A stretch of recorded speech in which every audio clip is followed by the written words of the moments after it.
La maison à l'honneur, bonjour, bienvenue à tous pour cette nouvelle édition du Club Imo, le club de l'immobilier. Avec notre invité aujourd'hui, c'est Patrick Leleu. Bonjour. Bonjour.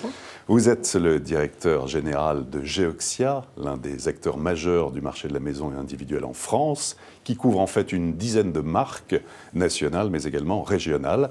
Et vous couvrez une partie des services liés à l'immobilier. Alors Patrick Leleu, devenir propriétaire d'une maison individuelle, c'est toujours le rêve de beaucoup, d'une majorité, on va le dire, de Français. Un rêve qui devient souvent inaccessible. Comment se porte votre secteur d'activité ? Eh bien, comme l'ensemble de l'immobilier, il ne se porte pas très bien. Il est devenu très difficile pour les Français, et en particulier pour les primo-accédants. Pour les primo-accédants modestes, c'est-à-dire tous ceux qui gagnent entre 2 500 et 3 500 euros par mois, il est très difficile d'accéder à la propriété parce que les terrains sont chers et les maisons sont chères. Et le crédit est rare. Vous avez senti un décrochage depuis quand ? Depuis 2012-2013 ? Oui, même depuis 2011, qui a été la première année en repli pour ce marché de la maison individuelle. 2012, très spectaculaire, moins 20%. Et 2013, moins 19%. Ce sont des reculs successifs considérables. On est passé en quelques années de 160 000 maisons commandées tous les ans à 108 000 maisons en 2013. Comment évoluent les prix dans le secteur de la maison individuelle ? Alors, les prix ont augmenté en 2013, ce qui était catastrophique.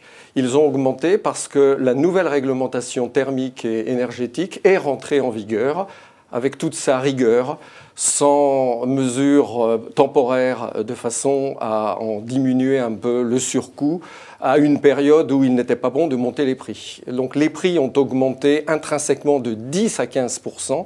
Et il a donc fallu adapter l'offre de façon que nos clients puissent continuer d'accéder à la propriété. C'est-à-dire en fait que les constructeurs ont fait des efforts, notamment pour que le budget soit plus accessible ?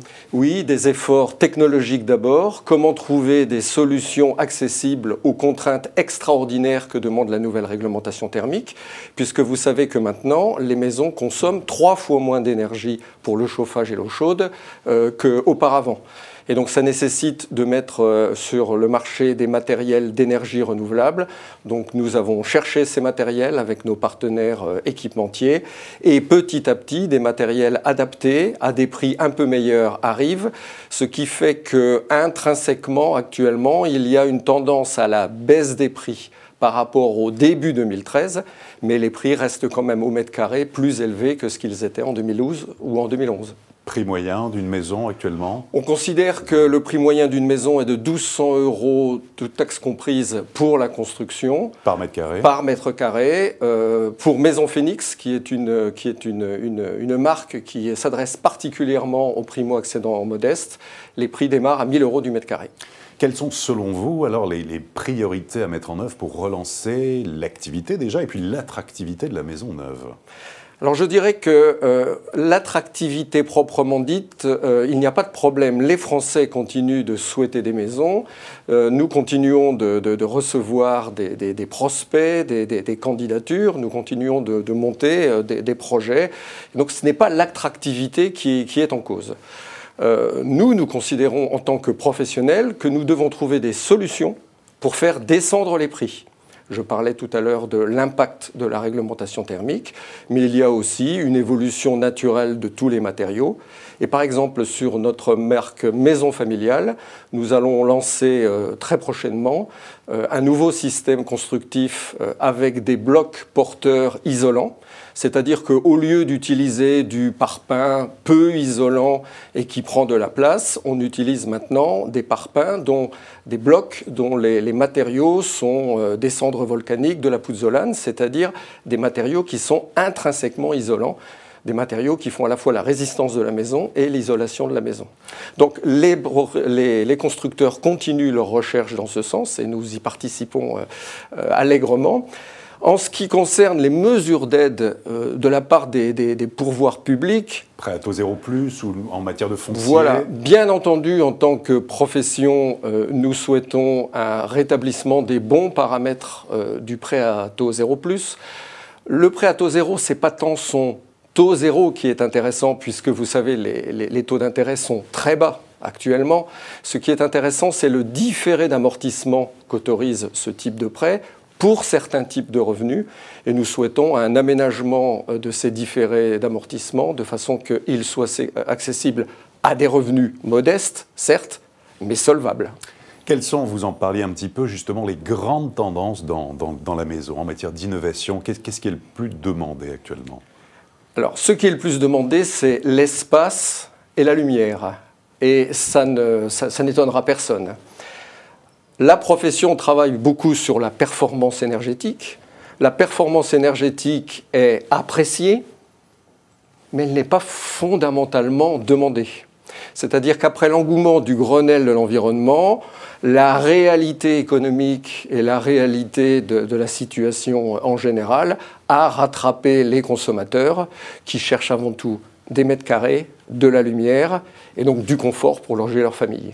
Autre innovation, y en a-t-il d'autres? Bien sûr, en matière d'énergie renouvelable, donc de plus en plus nous proposons des systèmes où une partie de la chaleur nécessaire, en particulier en hiver, nécessaire au chauffage des logements, est pompée sur l'air extérieur, sur les calories extérieures. Et en ça, la maison individuelle participe au mouvement écologique général. Vous proposez de nouveaux services, dont l'assurance revente. Est-ce que c'est nouveau? L'assurance revente n'est pas spécialement nouvelle, mais elle n'est pas très connue. Et nous trouvons que c'est le bon moment pour l'introduire dans notre offre, en particulier dans l'offre de maison familiale, parce qu'il y a aujourd'hui une crainte de la baisse des prix. On n'arrête pas de dire l'immobilier va baisser. Donc si je construis aujourd'hui pour un certain prix, est-ce que ça veut dire que ma maison, dans 2, 3, 4, 5 ans, vaudra moins cher ? Donc comme les médias et les professionnels se posent cette question et entretiennent ce sujet, eh bien nous avons décidé de proposer une assurance revente qui met au moins notre acquéreur à l'abri de ce souci. Pour terminer, en conclusion, ce marché de la maison individuelle, comment va-t-il évoluer cette année? Nous pensons qu'il va être stable parce qu'après 2 années de baisse de quasiment 20% tous les ans, baisse cumulée, alors que la demande ne démord pas, il n'y a pas de raison qu'il continue de descendre. Il n'y a pas de paramètres techniques qui nous feraient penser que ce marché va continuer de plonger. Il y a un manque de confiance de la part des ménages, un manque de morale des ménages qui ne laisse pas augurer une remontée très forte. Il n'y aura pas d'aide publique massive. Tout au plus peut-on compter sur des aides bien ciblées, mais en tout cas pas une relance massive. Donc nous pensons que ce marché sera stable. Nous nous y adaptons en faisant des offres nouvelles. Je rappellerai que l'année dernière, nous avons lancé la nouvelle ligne Welcome de Phoenix. Au 2e semestre 2013, sur un marché qui continuait de descendre de 15%, les ventes de Welcome Phoenix ont augmenté de 15%. Ce qui montre que quand on prend des initiatives, quand on reformule l'offre de fond en comble, nous avons reformulé les plans, les prix, la manière de vendre et même fait des campagnes de publicité à la télévision, eh bien, quand on reformule l'offre, on a un résultat. Patrick Leleu, merci beaucoup. Merci. Et à très bientôt pour une prochaine édition du Club Imo, Explore Imo, Le Figaro.